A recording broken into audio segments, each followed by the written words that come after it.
El niño con el pijama de rayas, por John Boyne. Capítulo 7. El día que madre se atribuyó el mérito de algo que no había hecho. Varias semanas después de que Bruno llegara a Auschwitz con su familia y sin ninguna perspectiva en el horizonte de recibir una visita de Carl, o Daniel o Martin, el niño decidió que lo mejor que podía hacer era empezar a buscar alguna forma de distraerse, o se volvería loco. Solo había conocido a una persona a la que consideraba loca, Herr Roller, un hombre de la misma edad que padre y que vivía al doblar la esquina de su antigua calle de Berlín. Solían verlo pasear arriba y abajo por la calle, a cualquier hora del día o la noche, discutiendo acaloradamente consigo mismo. A veces la trifulca se descontrolaba y Herr Roller intentaba dar puñetazos a su propia sombra en la pared. De vez en cuando peleaba con tanta rabia que golpeaba con los puños el muro de ladrillo y se hacía sangre, y entonces caía de rodillas, se echaba a llorar desconsoladamente y se daba palmadas en la cabeza. En algunas ocasiones le había oído pronunciar aquellas palabras que a él no le dejaban pronunciar, y cuando eso ocurría no podía parar de reír. «No te burles del pobre Herr Roller», le había dicho madre una tarde, después de que el niño le relatara su última aventura. «No tienes ni idea de lo mal que lo ha pasado en la vida». «Está loco», dijo Bruno, llevándose un dedo a la sien y describiendo círculos mientras silbaba para indicar lo chiflado que estaba. «El otro día se acercó a un gato que había en la calle y lo invitó a tomar el té». «¿Y qué dijo el gato?», preguntó Gretel, que se estaba preparando un bocadillo en la encimera de la cocina. «Nada», contestó Bruno. «Era un gato». «Lo digo en serio», insistió madre. «Franz era un joven encantador. Yo lo conocí cuando era niña. Era amable y considerado y bailaba como Fred Astaire, pero lo hirieron de gravedad en la Gran Guerra, en la cabeza, y por eso ahora se comporta de ese modo, no tiene ninguna gracia. No tienes ni idea de lo que tuvieron que soportar aquellos jóvenes. No puedes imaginar cuánto sufrieron». Entonces Bruno solo tenía 6 años, y no estaba muy seguro de a qué se refería madre. «Eso pasó hace mucho tiempo», explicó ella cuando su hijo se lo preguntó. «Antes de que tú nacieras. Franz fue uno de los jóvenes que lucharon por nosotros en las trincheras. Tu padre lo conocía muy bien. Creo que sirvieron juntos». «¿Y a padre qué le pasó?» «No importa. La guerra no es un tema de conversación agradable. Me temo que dentro de poco pasaremos mucho tiempo hablando de ella». Aquel diálogo había tenido lugar unos 3 años antes de que la familia se mudara a Auschwitz, y durante ese tiempo Bruno no había pensado mucho en Herr Roller. Sin embargo, ahora tuvo la certeza de que si no hacía algo sensato, algo en lo que pudiera emplear su mente, él también acabaría paseando por las calles, peleándose consigo mismo e invitando a los gatos callejeros a reuniones sociales. Para mantenerse ocupado, Bruno dedicó toda la mañana y toda la tarde de un sábado a preparar un nuevo pasatiempo. A cierta distancia de la casa, en una zona que se veía desde la habitación de Gretel, pero no desde la suya, había un roble de tronco muy grueso. Era un árbol alto, con grandes y gruesas ramas capaces de soportar el peso de un niño. El árbol parecía tan viejo que Bruno estimó que lo habían plantado a finales de la Edad Media, una época que había estudiado recientemente y que encontraba fascinante, sobre todo por los caballeros que vivían grandes aventuras en tierras lejanas y hacían interesantes descubrimientos. Solo había 2 cosas que Bruno necesitaba para su nuevo pasatiempo: unos trozos de cuerda y un neumático. Encontrar la cuerda fue fácil, pues en el sótano de la casa se almacenaban varios rollos y no le llevó mucho tiempo hacer algo tan peligroso como buscar un cuchillo afilado y cortar todos los trozos que consideró necesarios. Los llevó al roble y los dejó en el suelo para utilizarlos más adelante. El neumático ya era otra cosa. Aquella mañana en particular, ni madre ni padre estaban en casa. Ella se había marchado temprano en tren a una ciudad cercana donde pasaría el día para cambiar de aires, mientras que a él lo habían visto dirigirse hacia las cabañas que se veían desde la ventana de Bruno. Como de costumbre, había muchos camiones y jeeps militares aparcados cerca de la casa, y aunque Bruno sabía que era imposible robarles un neumático, siempre que había la posibilidad de encontrar uno suelto en alguna parte. Cuando salió de la casa vio a Gretel hablando con el teniente Kotler, y sin mucho entusiasmo decidió que él era la persona idónea. Kotler era el joven oficial al cual Bruno había visto el día de su llegada a Auschwitz, el que había aparecido en el piso de arriba de su casa y que lo había mirado un momento antes saludarlo con la cabeza y seguir su camino. Bruno lo había visto varias veces. Entraba y salía de la casa como si fuera de la familia, y además no tenía prohibido entrar en el despacho de padre, pero no habían hablado mucho. Bruno no habría sabido explicar por qué, pero el teniente Cutler no le caía bien. Alrededor de aquel teniente había una atmósfera fría que hacía que Bruno quisiera ponerse un suéter. Sin embargo, no había nadie más a quien pedírselo, así que se armó de valor y se acercó a saludarlo. La mayoría de los días el joven oficial presentaba un aspecto muy elegante. Se paseaba con aire resuelto y daba la impresión de que le hubieran planchado el uniforme una vez puesto. Siempre lucía las botas negras perfectamente embetunadas y el rubio cabello con raya a un lado y perfectamente peinado con algo que conservaba las marcas del peine, como un campo recién labrado. Además se ponía tanta colonia que sabías cuándo iba a aparecer porque lo olías desde lejos. Bruno había aprendido a no quedarse donde el viento le trajera su perfume, por temor a desmayarse. Pero aquel día, como era sábado por la mañana y hacía tanto sol, el teniente Cutler no iba tan arreglado. Llevaba camiseta blanca y unos pantalones normales, y un rebelde mechón de cabello le tapaba la frente. Tenía los brazos asombrosamente bronceados y unos músculos que Bruno ya hubiera querido para sí. Ese día parecía tan joven que el niño se sorprendió. De hecho, le recordó a los chicos mayores de la escuela, aquellos a los que no era conveniente acercarse. Cutler estaba absorto en una conversación con Gretel, y lo que decía debía de ser tremendamente gracioso, puesto que ella reía a carcajadas y se enroscaba el cabello con los dedos formando tirabuzones. «Hola», dijo Bruno al acercarse a ellos. Gretel lo miró con cara de fastidio. «¿Qué quieres?», le preguntó. «No quiero nada», le espetó Bruno mirándola con desdén. «Solo he venido para saludar». «Tendrá que perdonar a mi hermano pequeño, Kurt», le dijo Gretel al teniente. «Es que solo tiene 9 años». «Buenos días, jovencito», dijo Cutler, y entonces estiró un brazo y para gran espanto de Bruno le alborotó el cabello. Al niño le dieron ganas de derribarlo de un empujón y saltarle sobre la cabeza. «¿Y qué te trae por aquí tan temprano, un sábado por la mañana?» «No es tan temprano», dijo Bruno. «Son casi las 10 en punto». El oficial se encogió de hombros. «Cuando yo tenía tu edad, mi madre no podía levantarme de la cama hasta la hora de comer. Me decía que si me pasaba la vida durmiendo no crecería y me quedaría enclenque». «Ah, pues en eso andaba muy equivocada, ¿verdad?», dijo Gretel con una sonrisa tonta. Bruno la miró con desagrado. Su hermana hablaba con una vocecilla cursi, como si tuviera la cabeza llena de serrín.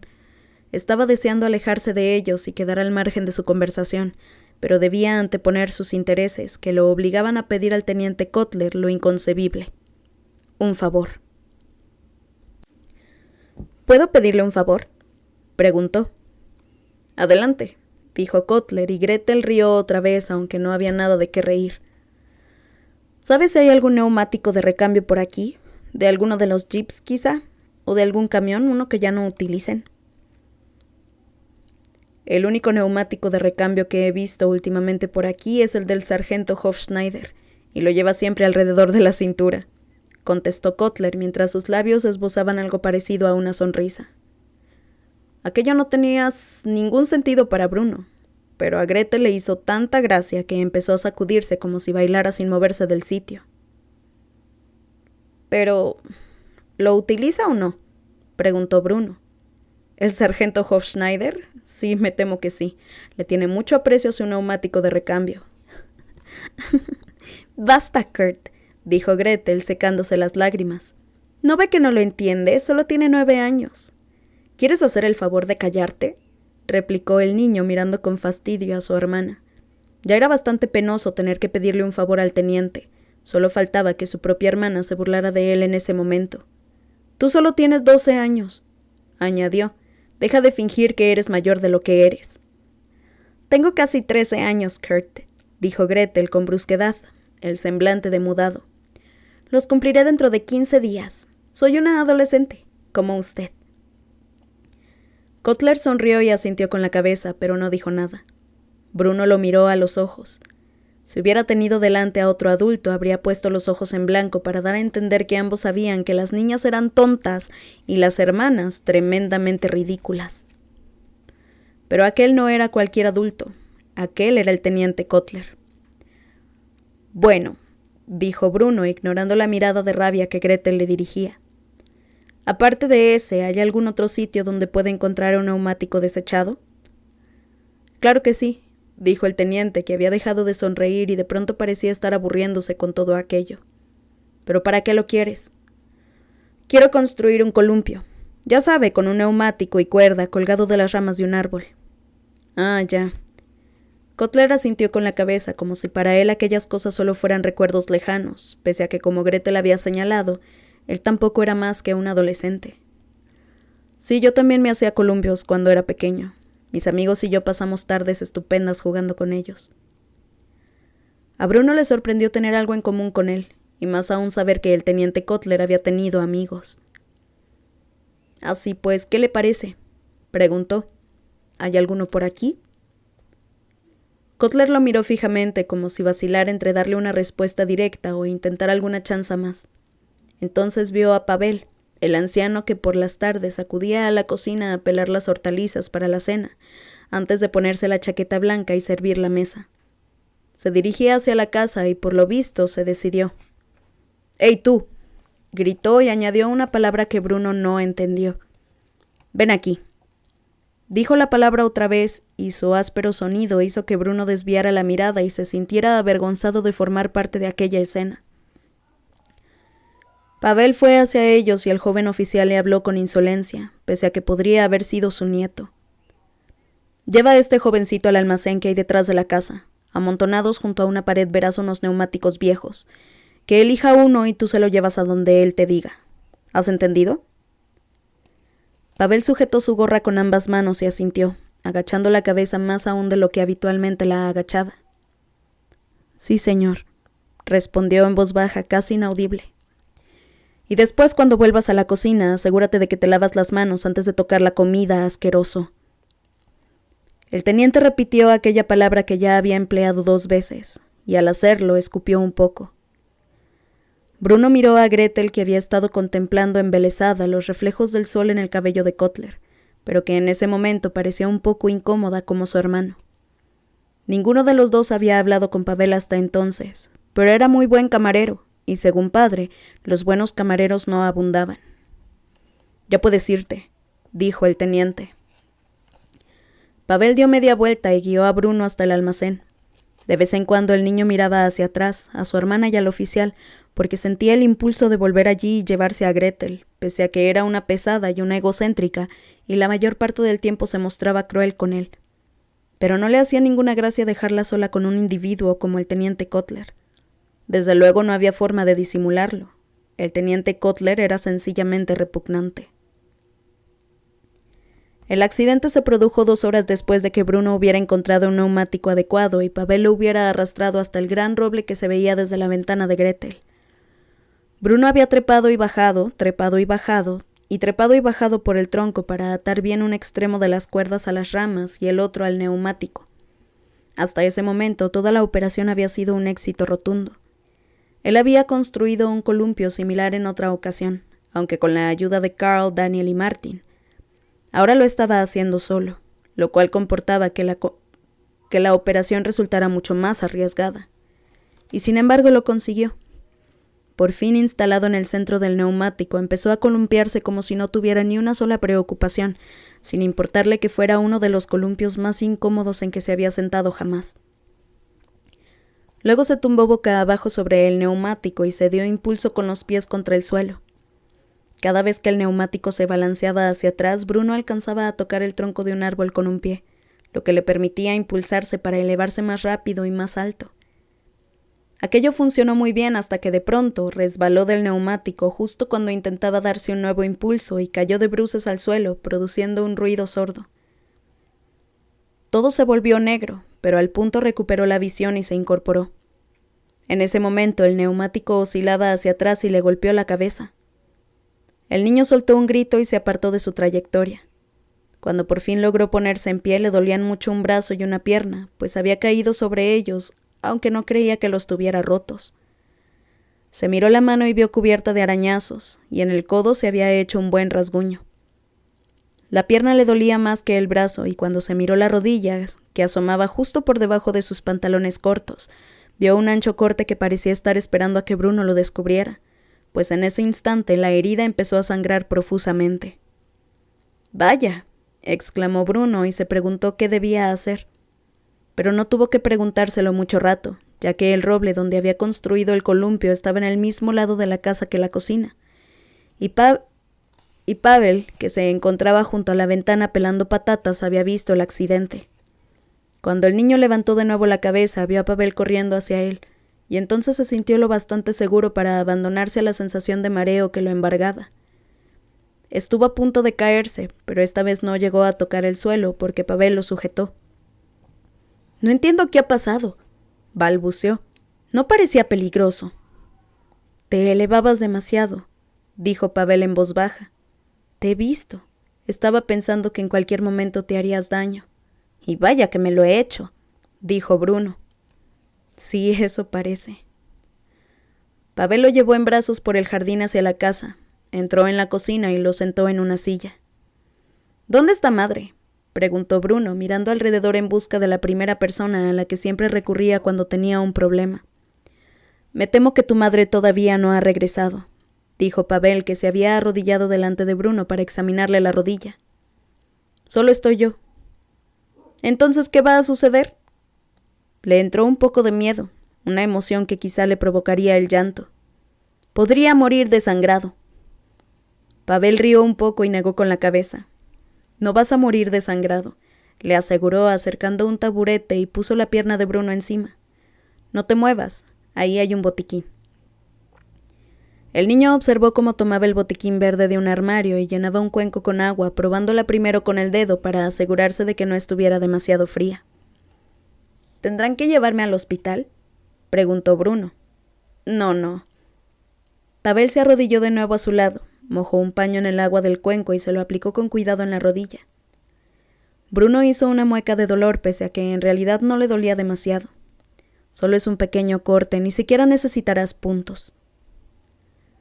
Bruno frunció el entrecejo y se mordió el labio con nerviosismo mientras Pavel le limpiaba la sangre de la herida, y luego le aplicaba otro paño y presionaba unos minutos. Cuando retiró el paño con cuidado, la herida había dejado de sangrar. Entonces agarró una botellita con un líquido verde del botiquín y le dio unos toques en la herida que a Bruno le escocieron bastante y le hicieron decir varios «ay». «No duele tanto», dijo Pavel con voz suave y amable. «Si piensas que duele más de lo que en realidad duele, es peor». Bruno se dijo que aquello tenía sentido, y se controló para no soltar otro «ay». Cuando Pavel hubo terminado de aplicarle el líquido verde, buscó un apósito en el botiquín y le cubrió la herida. «Listo», dijo. «Así está mejor, ¿verdad?». Bruno asintió con la cabeza, avergonzándose un poco por no haber demostrado todo el valor que le habría gustado. «Gracias», dijo él. «De nada», repuso Pavel. «Ahora tienes que quedarte aquí sentado unos minutos. Dentro de un rato podrás volver a andar, ¿de acuerdo? Deja que la herida descanse, y será mejor que hoy no vuelvas a subirte al columpio». Bruno asintió y mantuvo la pierna estirada encima del taburete mientras Pavel iba al fregadero y se lavaba concienzudamente las manos, frotándose incluso debajo de las uñas con un cepillo antes de secárselas y volver a las patatas. «¿Le contarás a madre lo que ha pasado?», preguntó Bruno, que llevaba unos minutos cuestionándose si lo considerarían un héroe por haber sufrido un accidente o un granuja por haber construido un artilugio peligroso. «Creo que lo verá ella misma», contestó Pavel. Llevó las zanahorias a la mesa, se sentó frente a Bruno y se puso a pelarlas encima de un periódico viejo. Sí, supongo que sí. A lo mejor quiere llevarme al médico». «No lo creo», dijo Pavel en voz baja. «Eso nunca se sabe», repuso Bruno, que no quería que le quitaran importancia a su accidente. Al fin y al cabo era lo más emocionante que le había pasado desde su llegada a esa casa. «Podría ser peor de lo que parece». «No lo es», repuso Pavel, que prestaba toda su atención a las zanahorias. «¿Y usted cómo lo sabe?», se apresuró a preguntar Bruno. un poco molesto pese a que aquel hombre lo había levantado del suelo, llevado a la casa y curado la herida. «Usted no es médico». Pavel dejó de pelar zanahorias un momento y lo miró sin levantar la cabeza, como si estuviera pensando qué replicar. Entonces suspiró y dijo: «Sí lo soy». Bruno se quedó mirándolo sorprendido. Aquello no tenía ninguna lógica. «Pero si usted es camarero», dijo despacio, «y pela las hortalizas para la cena, ¿cómo puede ser también médico?» «Mira, joven», repuso Pavel, y Bruno agradeció que tuviera la delicadeza de llamarlo joven en lugar de jovencito, como había hecho el teniente Kotler. «Te aseguro que soy médico. Que uno contemple el cielo por la noche no lo convierte en astrónomo, ¿sabes?» Bruno no tenía ni idea de qué quería decir con eso, pero sus palabras hicieron que lo observara atentamente por primera vez. Era un hombre menudo y delgado, con largos dedos y facciones angulosas. Era mayor que padre, pero más joven que abuelo, lo cual significaba que era bastante anciano, y aunque Bruno nunca lo había visto antes de llegar a Auschwitz, su cara tenía algo que le hizo pensar que en el pasado había llevado barba, pero ya no la llevaba. «Pues no lo entiendo», dijo Bruno, tratando de llegar al fondo del asunto. «Si es médico, ¿por qué trabaja de camarero? ¿Por qué no está en un hospital?» Pavel vaciló largamente antes de contestar, y mientras lo hacía, Bruno no dijo nada. No sabía por qué, pero tenía la impresión de que lo educado era esperar hasta que Pavel decidiera hablar. «Antes de venir aquí practicaba la medicina», dijo al final. «¿Practicaba?», repitió Bruno, que no estaba familiarizado con aquella expresión. «¿Qué pasaba? ¿No lo hacía bien?». Pavel sonrió. «Sí, lo hacía muy bien. Verás, siempre quise ser médico, desde que era muy pequeño, desde que tenía tu edad. Yo quiero ser explorador», dijo rápidamente Bruno. «Te deseo suerte». «Gracias». «¿Ya has descubierto algo?». En nuestra casa de Berlín se podía explorar mucho», recordó Bruno. «Pero claro, era una casa muy grande, no se imagina cómo de grande, y había muchos sitios para explorar. Aquí es diferente». «Aquí nada es igual», coincidió Pavel. «¿Usted lleva mucho tiempo en Auschwitz?». Pavel dejó la zanahoria y el pelador en la mesa y reflexionó. «Creo que siempre he estado aquí», dijo con un hilo de voz. «¿Se crió aquí?». «No», negó con la cabeza. «No me crié aquí». «Pero se acaba de decir...». Antes de que Bruno terminara la frase, se oyó la voz de madre fuera. Pavel se puso en pie de un brinco y volvió al fregadero con las zanahorias, el pelador y el periódico lleno de pieles. Le dio la espalda a Bruno, agachó la cabeza y no volvió a hablar. «¿Se puede saber qué te ha pasado?», preguntó madre cuando llegó a la cocina y se inclinó para examinar el apósito que cubría la herida de Bruno. «He construido un columpio y me caí de él», explicó el niño. «Y entonces el columpio me golpeó la cabeza y casi me desmayo. Pero Pavel me trajo aquí, me curó y me puso esto.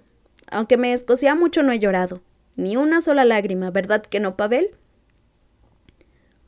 Pavel se volvió ligeramente hacia ellos, pero no levantó la cabeza. «Le he limpiado la herida», dijo el anciano con voz queda, sin contestar a la pregunta del niño. «No hay nada que temer». «Ve a tu habitación, Bruno», dijo madre, que parecía muy turbada. «Es que no discutas. Ve a tu habitación». Bruno bajó de la silla y al cargar el peso sobre la que había decidido llamar su pierna mala, le dolió un poco. A continuación salió de la cocina, pero mientras iba hacia la escalera oyó a madre dar las gracias a Pavel y se alegró porque parecía evidente que de no ser por él, habría muerto desangrado. Antes de subir al piso de arriba oyó otra cosa, y aquello fue lo último que madre le dijo al camarero que afirmaba ser médico. «Si el comandante pregunta algo, diremos que yo curé la herida de Bruno». Al niño le pareció terriblemente egoísta que madre se atribuyera el mérito de algo que no había hecho.